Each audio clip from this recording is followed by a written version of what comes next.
Get this rust bucket out of my marina by Friday, or I'll have it impounded and sold for scrap. The voice, dripping with the kind of saccharine poison that only a certain type of suburban tyrant can brew, sliced through the peaceful afternoon air. I looked up from the winch I was greasing, my hands stained with graphite and oil, and saw her standing there on the main dock, silhouetted against the glittering lake. She was a woman of about 50, with a helmet of sprayed blonde hair, a plus-size frame squeezed into a pastel pink tracksuit, and a clipboard clutched to her chest like a holy shield. This was Karen, the newly elected president of the Lakeside Haven Estates Homeowners Association, and her shadow was falling across my property, my boat, and my peace. She held out a crisp white envelope with the smug finality of a queen passing sentence. "This is your final warning, Mr. Thorne, and a $250 fine for an unauthorized vessel. Pay it, move it, or we will." The sheer, unadulterated audacity of it left me speechless for a solid 10 seconds. My marina. She'd called it her marina. The absurdity was so profound it was almost sublime. My grandfather had built these docks with his own 2 hands, sinking the pilings deep into the lake bed long before the first overpriced tract home of Lakeside Haven was ever conceived. I had inherited this land, this water, this legacy. The boat, my sea serpent, was my grandfather's old fishing trawler, a 38-foot vessel of wood and steel that had seen more of life than Karen ever would. Yes, she was weathered, her paint peeling like a sunburn, her bright work tarnished by time, but she was mine. And I was in the slow, sacred process of bringing her back to her former glory. This wasn't just a hobby, it was a connection to the man who taught me how to read the water and the sky. And this woman, this self-appointed dock master of a kingdom that existed only in her mind, was threatening to turn my inheritance into scrap metal. Before I tell you how this ridiculous demand, this single act of breathtaking entitlement, led to the complete and utter implosion of our HOA and the public disgrace of its power-obsessed president, do me a favor and hit that subscribe button. Let me know in the comments where you're watching from, and if you've ever had your own HOA nightmare. Trust me, you'll want to see how this ends. I slowly wiped my hands on a rag, my movements deliberate. In the Navy, as a chief petty officer, I learned that the first person to lose their temper in a confrontation is the first person to lose. Period. I let the silence stretch, watching her self-satisfied smirk begin to flicker with uncertainty. "Karen," I said, my voice low and even, devoid of the anger that was beginning to simmer in my gut. "You are standing on private property. This marina, these docks, and the land they are attached to belong to me." I gestured vaguely toward the winding gravel road that led from the main street. "That access road? Also mine. You are trespassing." Her face, which had been a mask of condescending authority, hardened into a concrete slab of indignation.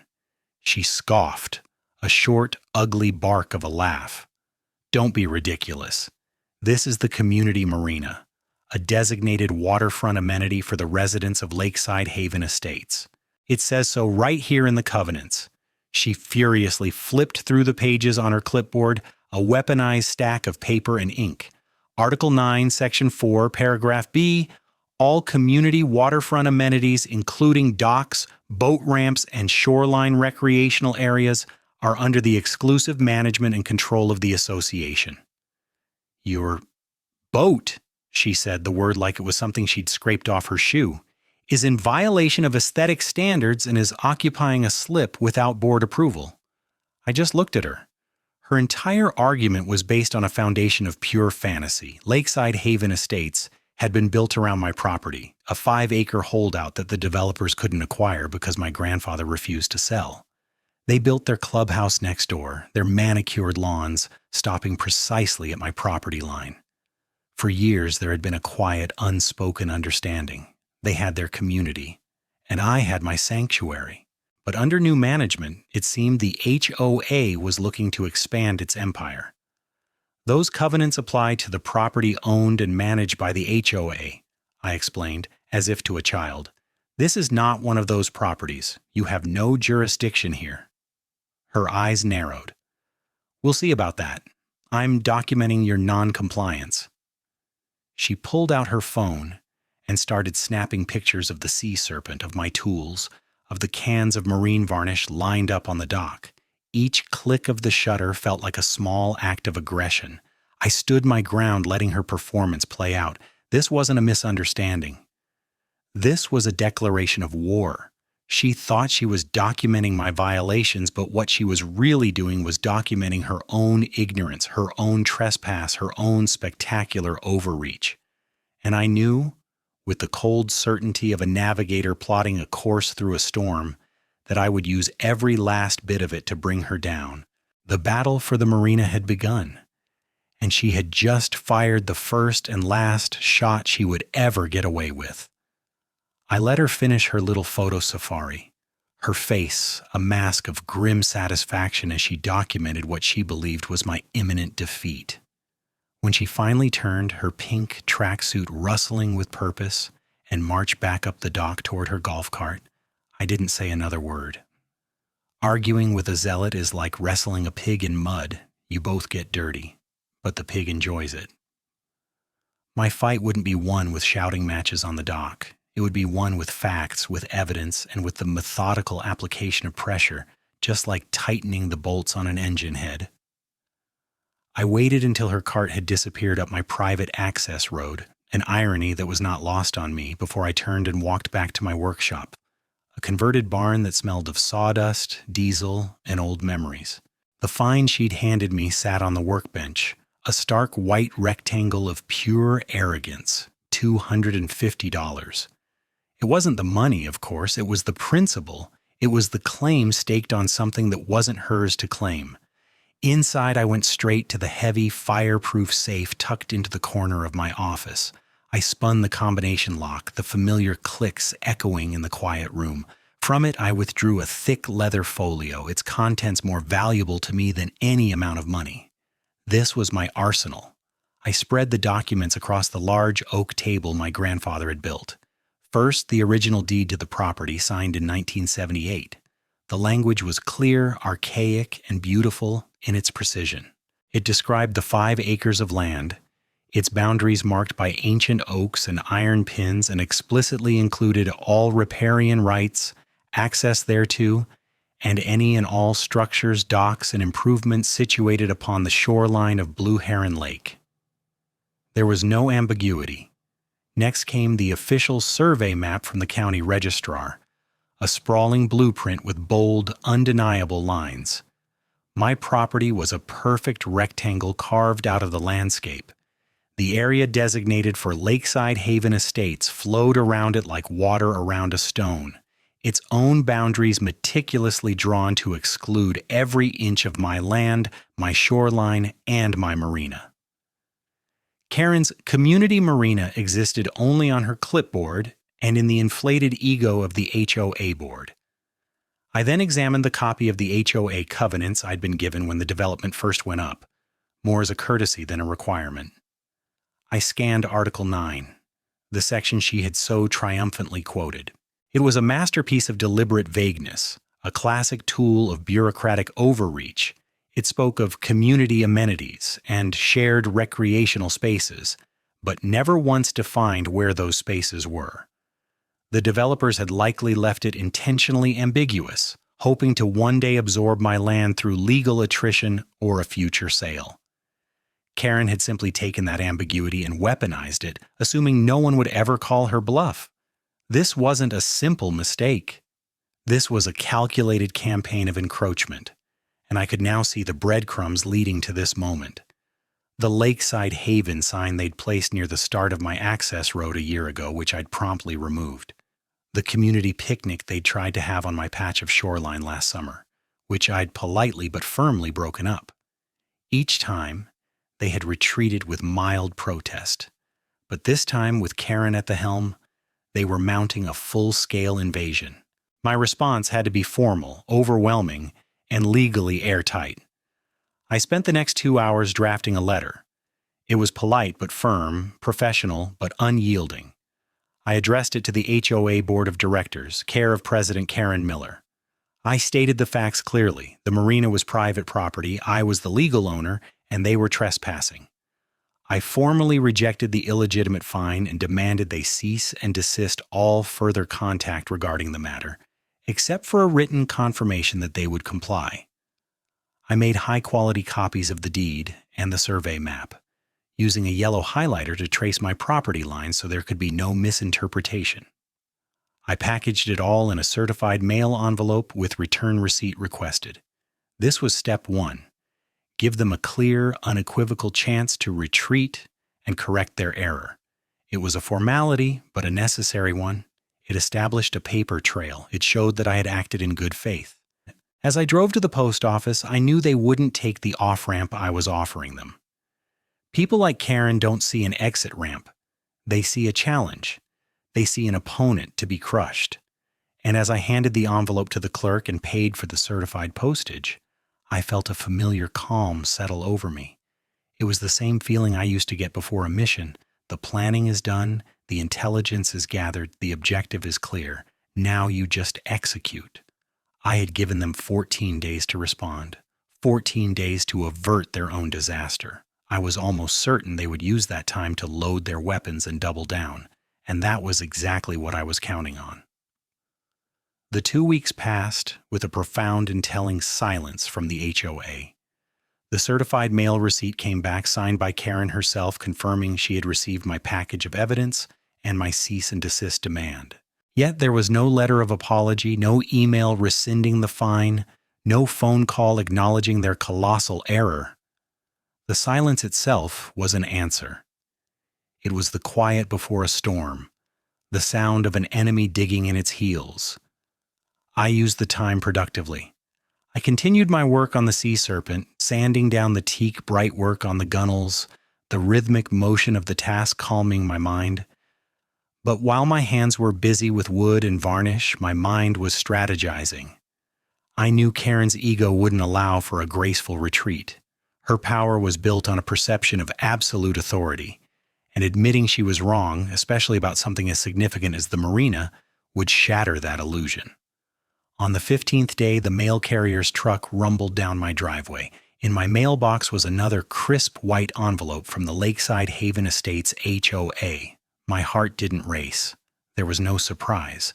It was the predictable move of a predictable opponent. I took it back to my workshop, slid it open with a utility knife, and read. The original $250 fine for the unauthorized vessel had now doubled to $500 for failure to comply and late payment. But they hadn't stopped there. Karen and her board had decided to escalate dramatically. There was a new violation listed. Violation 2, operating a commercial enterprise, unlicensed boat restoration in a residential-only zone. Fine, $1,000.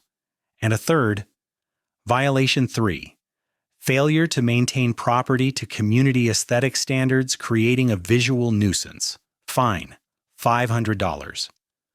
The total was now a ludicrous $2,000. The letter concluded with a chillingly confident statement. Failure to pay these fines and remove the vessel within 7 days will result in further legal action, including the placement of a lien on your property and the forced removal and disposal of the offending vessel at the owner's expense. It was signed not just by Karen, but by the entire 5-person board. They were all in. They had seen my deed.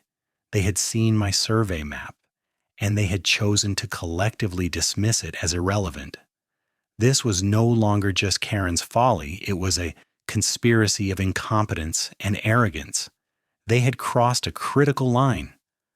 Threatening to place a lien on my property was a direct legal attack, a move so profoundly stupid and baseless it was almost beautiful. I folded the letter, a slow smile spreading across my face. They had handed me the rope, just as I'd predicted. Now they were braiding it into a noose. It was time to make a phone call. I pulled out my phone and dialed a number I hadn't used in a few years. It rang twice before a familiar voice, sharp and laced with a dry wit answered, "Marcus Thorne, Esquire. If you're calling about the settlement, the check's in the mail. If you're calling for money, I'm broke. If it's my ex-wife, I've moved to Guatemala," I chuckled. "Still a charmer, Marcus." There was a pause, then a warm laugh on the other end. "Chief, Jack Thorne, is that you, you old sea dog? Where have you been hiding?" Marcus and I had served together on the USS Eisenhower. He was a JAG officer, a brilliant legal mind who could dismantle a prosecutor's argument with a few quiet questions. I was a chief in engineering, keeping the ship's heart beating. We'd bonded over late-night poker games and a shared disdain for bureaucratic nonsense. After he left the Navy, he'd become a high-powered real estate attorney. "I'm not hiding, Marcus. I'm being hunted by the HOA," I said. I spent the next 20 minutes laying out the entire situation. The property, the Marina, the sea serpent, Karen's initial confrontation, my certified letter with the evidence, and the new letter with its threats of liens and a $2,000 fine. I could hear him typing quietly in the background.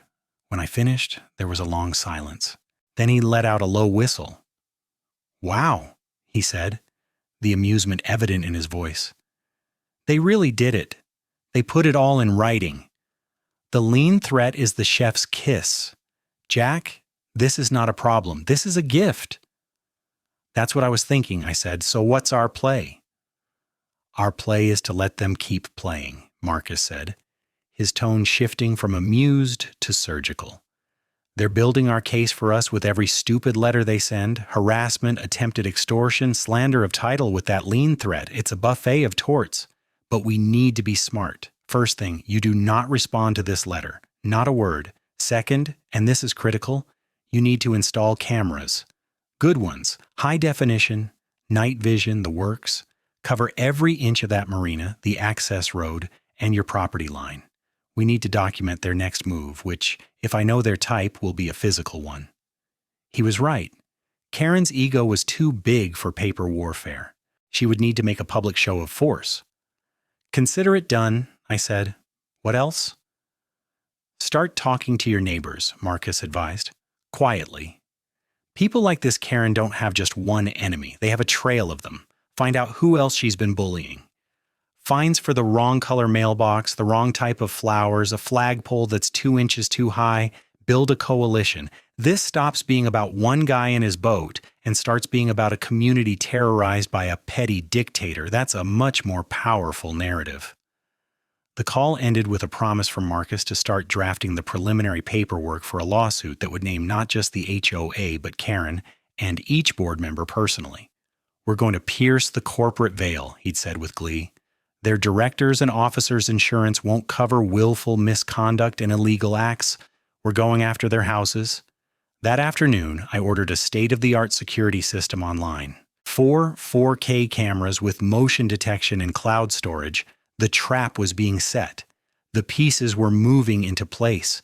The HOA board thought they were cornering me, but they were actually marching lockstep into a perfectly prepared kill box. The security cameras arrived 2 days later. I spent a full afternoon installing them, my old Navy training in systems and wiring coming in handy. I wasn't just slapping them up on a wall, I was integrating them. One was mounted high on my workshop, giving a wide panoramic view of the entire marina, the docks, and a good portion of the lake. A second was positioned to cover the full length of the gravel access road from my property line all the way to the docks. The third was a more discreet camera, tucked into the eaves of my house, focused on the boundary between my property and the HOA's manicured clubhouse lawn. The fourth I aimed directly at the sea serpent herself, a silent guardian for my grandfather's legacy. I routed the feeds to a monitor in my office and linked them to my phone. Now I could see every leaf that rustled, every car that approached. I was a spider in the center of a web of my own making. Following Marcus's second piece of advice, I started my neighborhood reconnaissance. I didn't have to look far. My direct neighbor to the north was a man named David Chen, a retired Marine colonel. His house was immaculate, his lawn a perfect green carpet, and flying proudly from a pole next to his front door was the American flag. I'd seen an HOA notice taped to his door a few weeks prior but thought nothing of it. I found him in his garage, polishing a set of golf clubs. "Colonel," I said, giving him a nod. "Jack Thorne." He looked up, his expression guarded. In a neighborhood ruled by HOA snitches, friendly chats could be interrogations in disguise. "Thorne, heard you're having some trouble with the board over that boat of yours," he said, his voice a low rumble. "You could say that," I replied, "but I was actually coming to ask about your flagpole. That notice you had a while back? They weren't giving you grief over Old Glory, were they?" His hand stopped polishing. He put the club down and looked me straight in the eye. A fire I recognized all too well flickered in his gaze. "They told me it was a non-standard structural addition. Said the pole was 2 feet taller than the maximum height allowed in the bylaws. Fined me $100. He shook his head in disgust. "I served this country for 30 years. I've buried friends who were wrapped in that flag. And this woman, this Karen, has the gall to tell me it's a structural addition that violates her aesthetic code." "Did you pay it?" I asked. "Hell no, I didn't pay it," he growled. "I sent them a letter with a copy of the Freedom to Display the American Flag Act of 2005. It's federal law. It supersedes any HOA nonsense.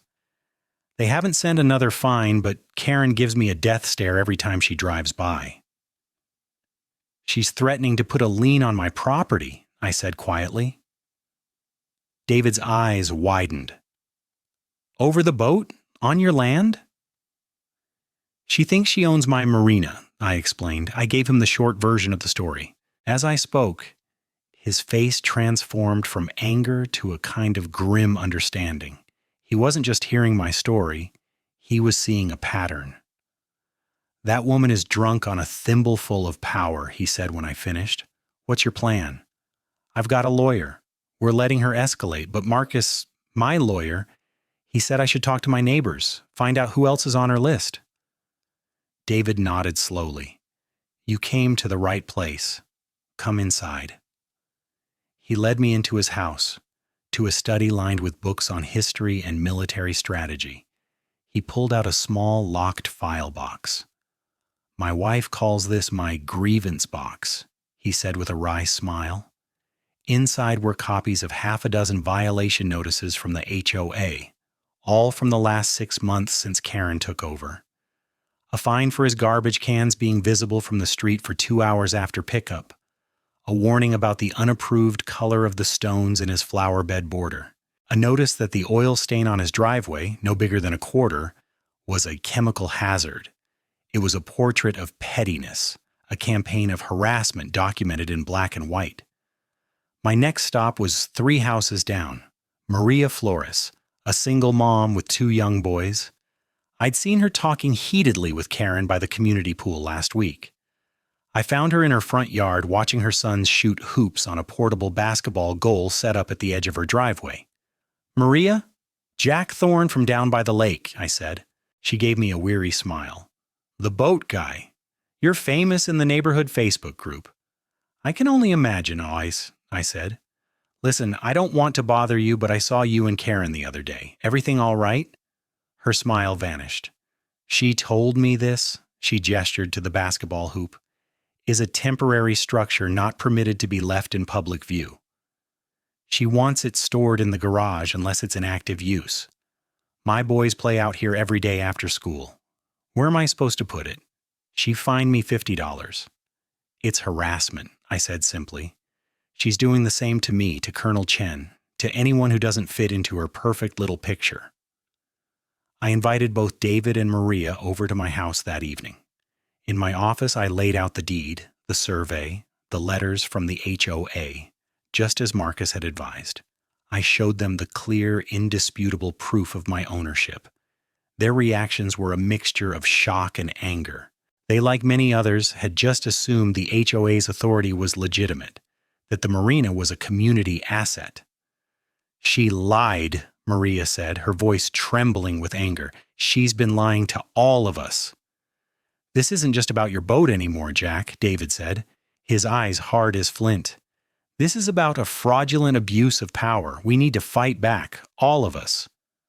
That night, we formed a small, secret alliance. We started a private group chat, away from the prying eyes of Karen's sycophants on the official HOA Facebook page. David and Maria started reaching out to other neighbors they knew had been targeted. The stories began to pour in. A fine for a satellite dish that was 6 inches out of alignment, a demand to remove a child's swing set because the wood was weathered, a violation for having a non-native rosebush in a front garden. Karen hadn't just been a bully, she'd been a tyrant, systematically targeting anyone who showed a hint of individuality. We were building an army, one disgruntled, illegally fined homeowner at a time. Meanwhile, I kept working on my boat, waiting. The 7-day deadline on Karen's latest letter was approaching. I knew she wouldn't file a lien. Even she wasn't stupid enough to file a fraudulent legal document that would get her sanctioned by a judge. No, her move would be theatrical. It would be public. And thanks to my new cameras and my growing list of allies, I would be ready. The deadline came and went on a Friday. The weekend passed with an unnerving calm. I watched the camera feeds intermittently, seeing nothing but the usual neighborhood traffic. Karen's black Escalade drove past my access road several times, slowing down each time, its tinted windows hiding the furious eyes I knew were staring at my property. She was observing, planning, waiting for the right moment to strike. I knew she wouldn't make her move on a weekday when people were at work. She was a performer, and she needed an audience. The following Saturday morning was bright and clear, the kind of day that drew people out into their yards. I was in the workshop, meticulously taping off the waterline on the Sea Serpent's hull in preparation for a new coat of anti-fouling paint. At precisely 9:15 a.m., the motion detector on the access road camera pinged my phone. I pulled it from my pocket and watched the live feed. A heavy-duty flatbed tow truck, the kind used for hauling semi-cabs or construction equipment, was turning off the main road and onto my private gravel drive. It was a local company, Miller's Towing and Recovery. My heart gave a slight jolt. Miller. The same as Karen's last name, of course, riding shotgun in the passenger seat of her own white golf cart, which followed the truck like a pilot fish on a shark, was Karen. Her face, even on the small screen, was a portrait of smug triumph. This was it, the public spectacle she craved. I calmly set down my roll of painter's tape, took a deep breath, and switched my phone to record video. I slipped it into my breast pocket, the camera lens peeking out just above the seam. Then I walked out of the workshop and stood at the head of the main dock, positioning myself directly in the truck's path. The truck rumbled to a stop about 20 feet from me, its diesel engine idling like a growling beast. Karen pulled her golf cart up alongside it, hopping out with an agility that belied her size. She had a new clipboard today, and a triumphant smirk that could have curdled milk. "Well, well, Mr. Thorne," she called out, her voice loud enough for anyone in the nearby houses to hear. "Your time is up. I told you what would happen." The tow truck driver, a big man with a weary face and a grease-stained shirt, climbed down from the cab. He looked from his truck to the Sea Serpent, then to me, a flicker of uncertainty in his eyes. "Ma'am, you sure about this?" he asked Karen, his voice low. "The boat's in the water." "It's fine," Karen snapped, waving a piece of paper in his face. It was a work order, signed by her. "The HOA is authorizing the removal. We will cover any and all costs. Just get it out of here." I ignored her completely. My focus was on the man who was about to make a very big mistake. I took a few steps toward him, my hands held open and away from my body in a non-threatening gesture. "Sir," I said, my voice calm and steady. "Well, my name is Jack Thorne. You are currently on private property." I pointed to one of the new, professionally made signs I'd installed at the entrance to the road. It was large, red and white, and the words were impossible to miss. "Private property, no trespassing. Violators will be prosecuted. PC 602. The driver's eyes followed my finger. He hadn't seen it or hadn't cared. Now he was starting to. "I'm going to tell you this once very clearly," I continued, looking him directly in the eye. This marina and the boat in it are my private property. If you attach any equipment to my boat or attempt to move it, I will consider it attempted grand theft under California Penal Code Section 487 and destruction of property. I am recording this interaction.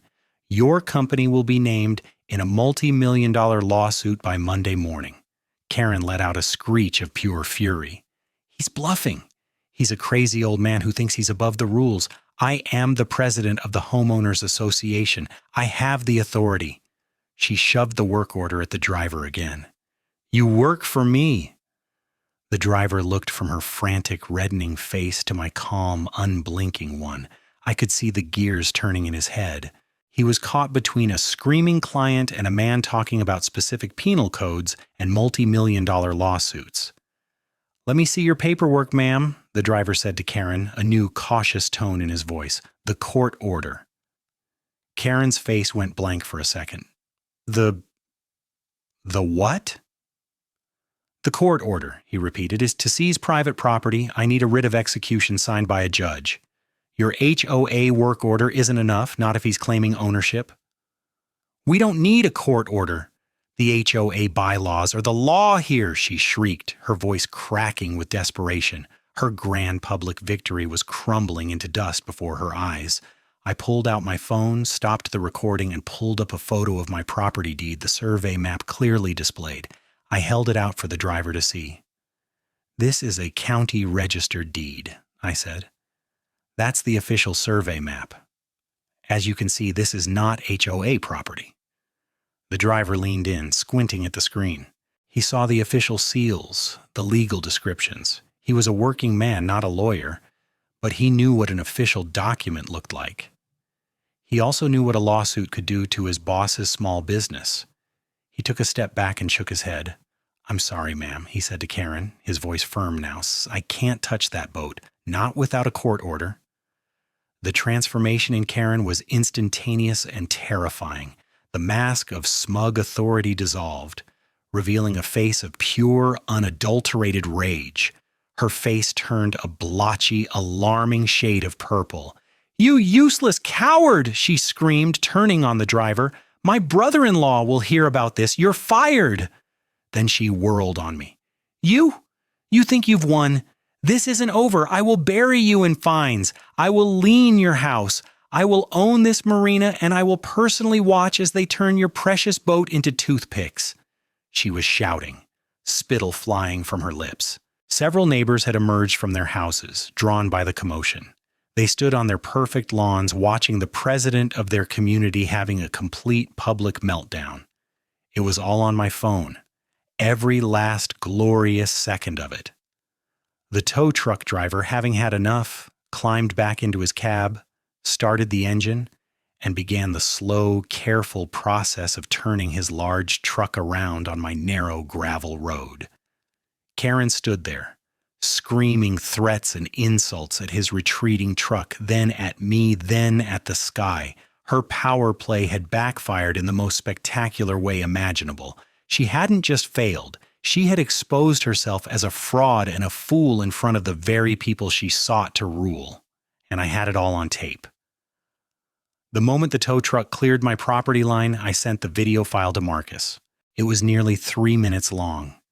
A continuous shot capturing the arrival, the confrontation, Karen's escalating shrieks, the driver's refusal, and her subsequent unhinged tirade. A few minutes later, my phone rang. It was Marcus. He wasn't laughing. He was utterly silent for a moment, and then he spoke, his voice filled with a kind of reverent awe. Jack, he said slowly, this is not just gold. This is the deed to the entire gold mine. She threatened to file a fraudulent lien on camera. She admitted the tow company was owned by her brother-in-law, which brings nepotism and conflicts of interest into play. She publicly harassed you and attempted to direct a third party to commit a felony. This is a work of art. His professional excitement was palpable. What's next? I asked, walking back towards the calm sanctuary of my workshop. Next, we drop the hammer, Marcus said, his tone shifting back to the sharp, Strategic lawyer, I knew. I'm finalizing the complaint. We're filing first thing Monday morning. We'll be suing the HOA for harassment, trespass, slander of title, and attempted conversion. But the real beauty is that we're also naming Karen Miller and every single board member who signed that last letter as individual defendants. We're alleging civil conspiracy and breach of fiduciary duty. We're going to pierce the corporate veil so hard they'll feel the breeze in their living rooms. He explained that the HOA's directors and officers' insurance policy would almost certainly have a clause that excluded coverage for intentional, illegal, or fraudulent acts.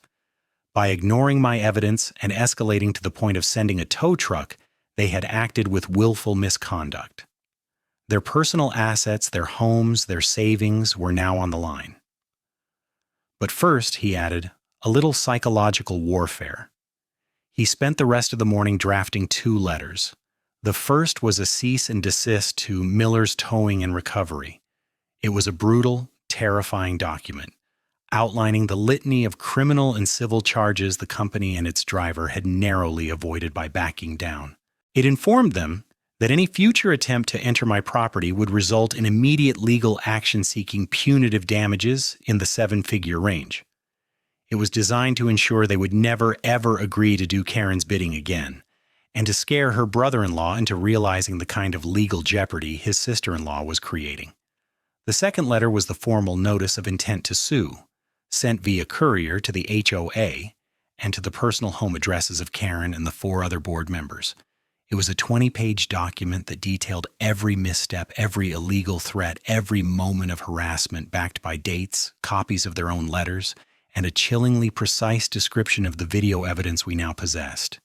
It laid out the demand for monetary damages, legal fees, and most importantly, the public retraction and apology. While Marcus was sharpening his legal knives, I was mobilizing my ground troops. I sent a brief summary of the morning's events to our secret neighborhood group chat. The response was immediate. David, the colonel, wrote back, "Bravo, Jack. The enemy has overextended and exposed her flank. Time for the counteroffensive." Maria added, "I can't believe she did that. People are already talking. My neighbor across the street saw the whole thing." The failed boat napping was becoming the stuff of neighborhood legend. It was time to channel that energy. We decided to make our first formal move as a group. As homeowners, we had the right under the HOA's own bylaws to inspect the association's financial records. It was a long shot, but David had a hunch. A woman this obsessed with control and willing to bend rules for family, he theorized, is probably dipping her hand in the cookie jar. We drafted a formal request citing the relevant bylaw to inspect all financial statements, bank records, and vendor contracts for the past 12 months. We got 15 homeowners from our growing coalition to sign it. I delivered it myself, placing it in the official HOA Dropbox at the clubhouse. We were now attacking on 2 fronts, the legal front with Marcus's lawsuit and the internal political front with the financial audit request. The board was about to be besieged. The rest of the weekend was a flurry of activity in our private chat. More and more residents, hearing about the tow truck incident and emboldened by our group's existence, asked to be added. The list of Karen's abuses grew longer and more absurd. There was a family fined because their visiting grandmother's car was a non-permitted commercial vehicle. It was a standard minivan with a small magnetic sign for her part-time flower delivery business. A young couple was ordered to repaint their front door because the shade of red was too vibrant and not on the pre-approved palette of 36 shades of beige. We discovered that Karen had instituted a social compliance committee, a group of her cronies who would patrol the neighborhood with clipboards, actively looking for violations. They were a suburban secret police, and their queen was Karen. The most damning story came from a quiet retired accountant named Arthur. He had been on the board's finance committee but had resigned in protest a month ago. He told us that Karen had pushed through a new exclusive landscaping contract for the community's common areas. The winning bid was nearly 40% higher than the previous company's. The name of the new company? Lakeside Greenscapes, LLC. A quick online search by David revealed the registered agent of the company was a man named Frank Miller, Karen's brother-in-law, the same one who owned the tow truck company. The pieces snapped together with a sickening click. This wasn't just about power. It was about money. She was using the HOA as her personal ATM, funneling homeowner dues to her family members for overpriced and, in some cases, non-existent services. Our request for the financials was no longer a fishing expedition. We knew exactly what we were looking for. The board was legally obligated to respond to our request within 10 days. The clock was ticking, and the walls were closing in on Karen Miller. The notice of intent to sue landed like a bomb. I knew because on Monday afternoon, 2 of the board members, a nervous-looking couple named the Hendersons, appeared at the edge of my property. They didn't dare step onto the gravel road, but stood on the HOA's manicured lawn, wringing their hands. "Mr. Thorne," Mr. Henderson called out, his voice thin and reedy. Can we talk to you for a moment?" I walked out to meet them, staying on my side of the property line. "We received a letter from your attorney," Mrs. Henderson said, her face pale.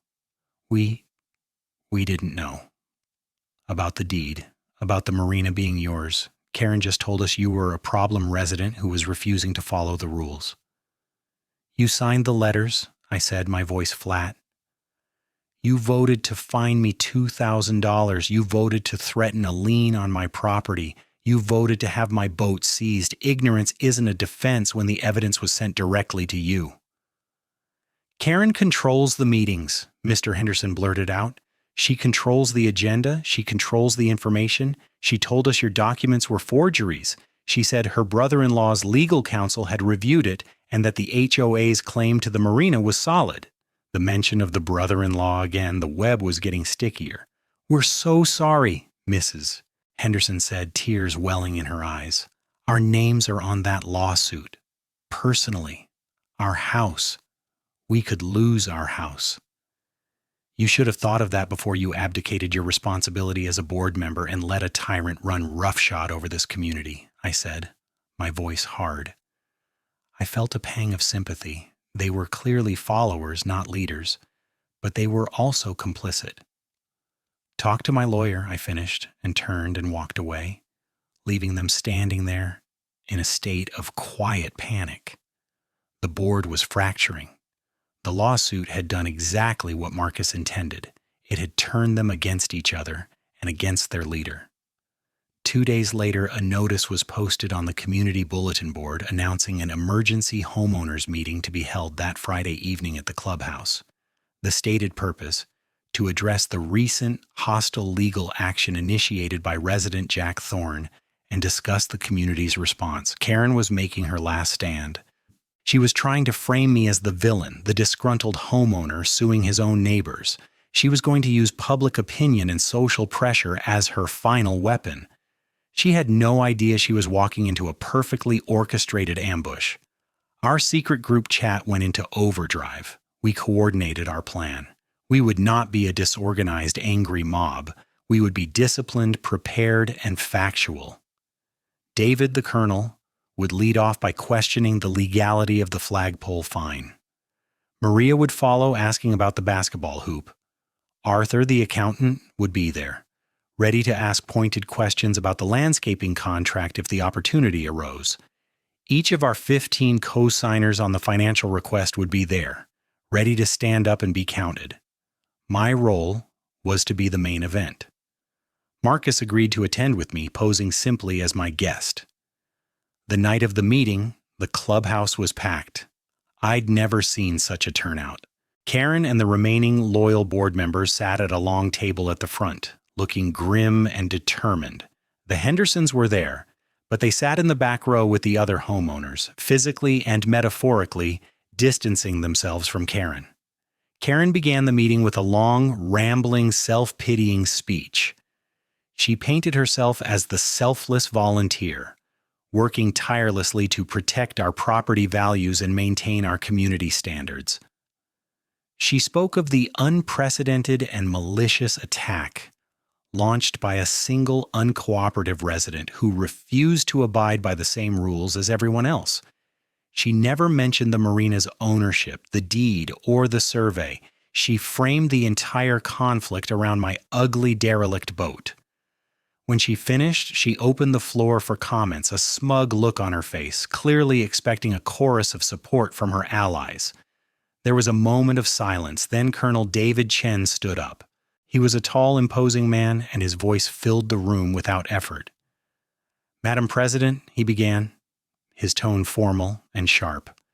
"Before we discuss Mr. Thorne's lawsuit, I'd like to ask the board to clarify its position on the display of the American flag." A murmur went through the crowd. Karen's face tightened. "This isn't the time for that, Mr. Chen."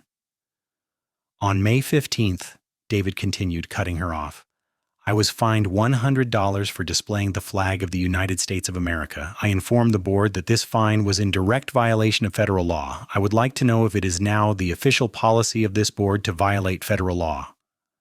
The room was silent. The question hung in the air, a direct challenge to her authority and competence. That was a misunderstanding," Karen stammered. "It was about the height of the pole." "A pole from which I fly the American flag," David finished. Before Karen could respond, Maria Flores stood up. "I was fined $50 because my children's basketball hoop was visible from the street," she said, her voice clear and strong. "Can the board explain which bylaw justifies fining a family for letting their children play in their own driveway?" One by one, our allies began to stand. A man in the back asked why he was being threatened over a garden gnome. A woman near the front asked why her approved drought-tolerant landscaping was suddenly deemed a visual nuisance. It was a calm, relentless, factual barrage of questions, each one exposing another layer of Karen's petty tyranny. The mood in the room shifted. This wasn't about my boat anymore. This was a referendum on her entire presidency. Finally, when the litany of grievances had reached a crescendo, I stood up. The room fell silent. Karen glared at me, her eyes burning with hatred. "Mr. Thorne," she spat, "do you have anything to say in defense of your lawsuit against your own neighbors?" "I'm not suing my neighbors," I said, my voice carrying easily in the quiet room. "I'm suing a board that has engaged in a campaign of harassment, trespass, and attempted theft. And I'm suing you, Karen, personally." I turned to Marcus, who discreetly handed me a small remote. I pointed it at the large projector screen on the wall behind Karen, which she had intended to use for a PowerPoint presentation on property values. An image flickered to life on the screen.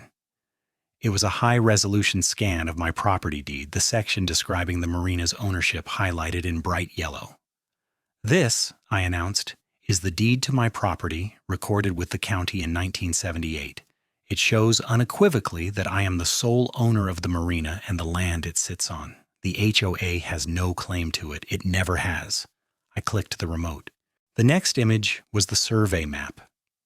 My property, a stark rectangle against the surrounding development. And this is the official county survey map, which the board also received and chose to ignore. I let the images sink in. Whispers erupted around the room. Karen's face was ashen. Then I clicked into the remote one last time. "And this, Jean-Jouer," I said as the video began to play, "is what happened when your president tried to have my private property illegally seized last Saturday." The video filled the screen, the audio crisp and clear through the clubhouse speakers.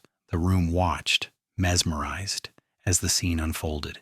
The tow truck, my calm explanation, and then Karen's epic screaming meltdown.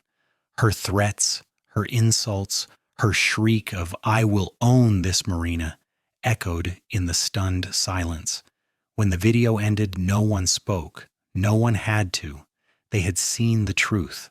They had seen their president not as a selfless volunteer, but as an unhinged tyrant, caught red-handed in a lie. Her reign was over. The only thing left was to negotiate the terms of her surrender. The aftermath of the public meeting was swift and brutal for Karen. The video of her meltdown, combined with the irrefutable evidence of my property ownership, completely shattered her support base.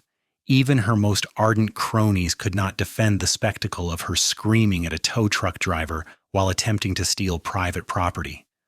The board was in full-blown panic mode. The Hendersons, now fully defected, were openly cooperating with other residents. The other two board members, who had stood by Karen at the meeting, were now facing the terrifying reality of the personal lawsuit Marcus had filed. Their phones rang off the hook with calls from angry neighbors. The HOA's lawyer, a slick corporate attorney who typically handled contract disputes, had seen the video and the evidence. I later learned he had told the board in no uncertain terms that their position was indefensible and that the personal liability of the board members was significant due to their willful and wanton disregard for the evidence I had provided. His advice was simple and stark: settle, and settle fast. But the final nail in Karen's coffin came from the financial front. As required by the bylaws, the board was forced to comply with our 15-signature request to view the financial records. They tried to stonewall, releasing heavily redacted documents with large black bars covering vendor names and payment amounts, but they made a crucial mistake. They redacted the names, but not the check numbers and dates. Arthur, the retired accountant from our group, took the redacted files. Working with David and a few other detail-oriented residents, they cross-referenced the check numbers and dates with the publicly available minutes of the board meetings, where contract approvals were sometimes vaguely mentioned. It was tedious work, but they found what they were looking for. They were able to isolate a series of large recurring payments: a check for $8,000 on March 15th for common area spring cleanup, another for $12,000 on May 1st for mulching and planting. The amounts were exorbitant, far higher than in previous years. While they couldn't see the vendor name on the redacted statements, Arthur had his resignation letter, in which he had specifically protested the approval of the Lakeside Greenscapes contract. The pieces fit perfectly. The evidence was circumstantial, but incredibly strong. Marcus took this information and filed a motion to compel the unredacted financial records as part of the discovery process for our lawsuit. Faced with a court order, the board had no choice but to produce the clean documents, and there it was in black and white. Check after check made out to Lakeside Greenscapes LLC, a company owned by Karen's brother-in-law. Further investigation by Marcus's paralegal revealed that Miller's Towing and Recovery was also a client of the same shady law firm Karen had claimed was advising the HOA, a firm where another cousin was a junior partner. It was a family enterprise of grift, funded by the dues of hard-working homeowners. We now had a clear case not just of harassment, but of embezzlement and self-dealing. The board, minus Karen, called for a private meeting with me and Marcus. They didn't want to meet at the clubhouse. They asked to meet at a neutral location, a conference room at a local hotel. It was a surrender negotiation. The three remaining board members, the Hendersons and one other, sat across the table from us, their faces a mixture of fear, exhaustion, and resentment. Karen was not present. They had, with the backing of the HOA's terrified lawyer, formally excluded her. "What do you want, Mr. Thorne?" the third board member, a man named Gary, asked. His voice was hoarse. Marcus leaned forward, placing a single pristine file folder on the polished table between us. "This is not a negotiation about money," Marcus said, his voice cold and precise. "Mr. Thorne is not interested in bankrupting his neighbors. He is interested in justice and in ensuring this never happens again. These are our terms. They are not negotiable." He opened the folder. Term 1. The HOA will issue a formal public apology to Mr. Thorne and to every single resident who has received a violation notice under Karen Miller's presidency. This apology will be the front page article of the next HOA newsletter and will remain on the homepage of the community website for no less than 90 days. He paused, letting the weight of it sink in. Term 2. All fines issued during Mrs. Miller's tenure are hereby declared null and void. Any fines that have been paid will be refunded in full with interest from the HOA's reserve funds. The board members looked at each other in horror. That would amount to tens of thousands of dollars. Term 3, Marcus continued, his voice like ice. The HOA will immediately pay all of Mr. Thorne's legal fees to date. Term 4, Karen Miller will resign from her position as president and from the board of directors, effective immediately. She will be permanently barred from ever holding a position on this or any future board. "We can't force her to resign, Cho," Gary protested weakly. You can, Marcus countered. You are a quorum. You can hold a vote of no confidence and remove her for cause specifically for breach of fiduciary duty and exposing the board to massive legal and financial liability. Our lawsuit provides more than enough cause. Do it, or the lawsuit proceeds against you personally. Term 5. The HOA will commission at its expense a new official boundary survey of all HOA common areas. The resulting map will be recorded with the county and distributed to every homeowner, clearly delineating what is and is not HOA property. This map will explicitly label Mr. Thorne's property, including the marina, as private property. And finally, Marcus said, leaning back, Term 6. This entire board will agree to a recall vote. You will all tender your resignations effective upon the election of a new board within 60 days. Let the community choose leaders they can actually trust. The terms were devastating. A complete dismantling of the old guard. The board members sat in stunned silence. They knew they had no choice. Agreeing to this was their only escape from personal financial ruin. The final piece of the puzzle was the embezzlement. And what about the landscaping contract? Mrs. Henderson asked, her voice barely a whisper. We have compiled a full dossier on the financial misconduct, the self-dealing, and the likely embezzlement of community funds, Marcus said calmly. We will be turning that dossier over to the county district attorney's office. What they do with it is up to them. That is not part of this settlement. That is a matter for the law. The message was clear. Their settlement with me would end the civil suit, but it would not protect Karen from the criminal charges that were sure to come. They took the deal. 2 days later, the board convened a short, brutal meeting. They voted 4-0, with Karen abstaining by not being present, to remove Karen Miller as president for cause. They voted to accept every single one of our settlement terms. The war was over. I had won. The change in Lakeside Haven Estates was almost instantaneous. The day after the settlement was signed, Karen Miller's reign of terror ended not with a bang, but with the quiet, humiliating thud of a moving truck's ramp hitting the pavement. Her house went up for sale with a price to move sign out front within the week.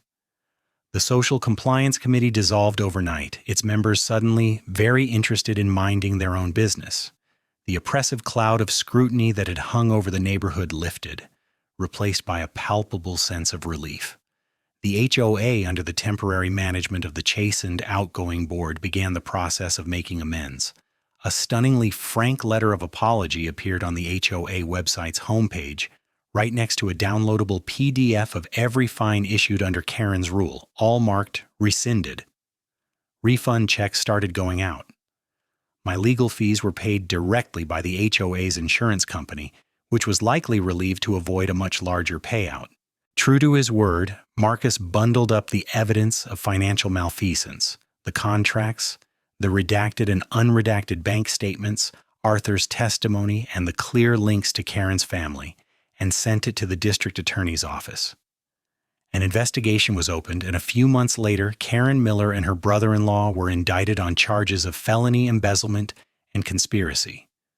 Her downfall was total and complete, a self-immolation fueled by her own arrogance. In the midst of this, a new board election was held. Colonel David Chen, nominated by a dozen of his neighbors, was elected the new president. Maria Flores, the mom with the basketball hoop, became the vice president. Arthur, the retired accountant, was the new treasurer. They were good, sensible people who understood that an HOA's purpose is to maintain a community, not to rule it. The petty rules vanished. The newsletter started featuring stories about neighbors' accomplishments instead of shaming them for the color of their mailboxes. The American flag flew proudly from David's pole, and the sound of Maria's kids playing basketball became a happy, normal part of the neighborhood soundscape. For my part, I found my peace again. With the threat gone, I poured my energy back into the Sea Serpent. I spent the summer finishing the restoration.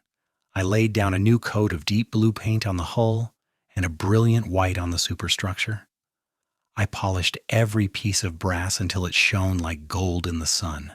I rebuilt the carburetor of the old Detroit diesel engine, tuning it until it hummed with a deep, satisfying rhythm. One crisp Saturday morning in late September, the work was finally done. I stood on the dock and looked at her. She was no longer a rust bucket or an eyesore.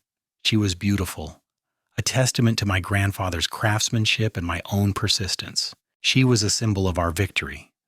I invited David, Maria, Arthur, and all the other families who had joined our alliance down to the marina. I fired up the old diesel. It coughed once, sending a plume of white smoke into the air, and then settled into a steady, powerful thrum that vibrated through the wooden docks. The sound of a sleeping giant waking up. With my friends on board, I cast off the lines and slowly motored out of the marina. We cruised out onto the open water of Blue Heron Lake, the sea serpent cutting cleanly through the surface. As we passed the HOA clubhouse, we saw dozens of our neighbors standing on the community lawn. They weren't glaring or holding clipboards. They were waving, cheering, and raising their glasses. It was a celebration. Later that afternoon, I put the finishing touch on the whole affair. I'd commissioned a sign from a local woodcarver. It was a beautiful piece of thick, varnished oak. In elegant, deep-cut letters, it read, "The Chief's Landing Private Marina, established 1978. All are welcome, by invitation." I hung it proudly at the entrance to my access road, replacing the stark "No Trespassing" sign with a message of quiet ownership and community. The final symbolic victory came a few weeks later. I hosted a barbecue for the entire neighborhood on my property, right by the water's edge. The smell of grilled burgers and the sound of laughter filled the air where Karen's angry shouts had once echoed. People I'd never spoken to came up to shake my hand, thanking me for standing up to her. As the sun began to set, casting a golden glow across the lake, I saw a familiar U-Haul truck pulling away from Karen's old house. She was in the passenger seat staring straight ahead, her face a blank mask. She didn't look at the party, she didn't look at the lake, and she certainly didn't look at me. She had come for my marina, for my property, for my peace. In the end, she had lost everything. Her power, her reputation, her money, and her home, all because she couldn't tolerate the sight of a man working on his own boat, in his own marina. As she disappeared down the road for the last time, the deep, steady rumble of the sea serpent's engine idling at the dock felt like the final word. It was the sound of justice.